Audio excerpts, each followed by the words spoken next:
everyone, my name is Teesha Yadav and I study in grade 7. 2 weeks ago, I joined the textual Python classes offered by TinkerCoders, and through that experience, I have made a Python project which compares the width and the height of your computer monitor to the biggest computer monitor in the world. Now, I will show you how I made it. First, I wrote a code to get my monitor's width and height. Here I have mentioned millimeters to make sure that I get my values in millimeters only. In the next few lines I am comparing it. So now I have written print the width of the screen is dash and the height of the screen is dash, and then I formatted it and I mentioned width and height. Now you must be wondering, why have I mentioned width and height? Why not the values that I get?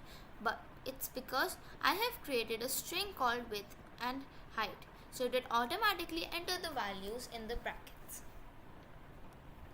So now I am comparing it.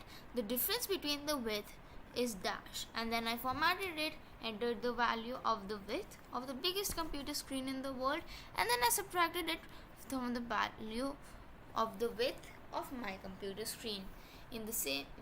Doing the same in the next code, I have written the difference between the height is dash.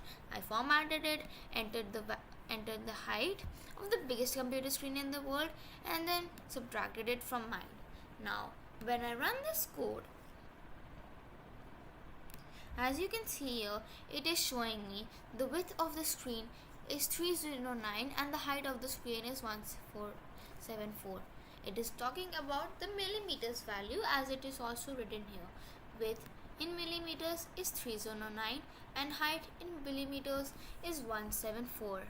Now I have been comparing it. The difference between the width is 97,691 and the difference between the height is 2,49,826.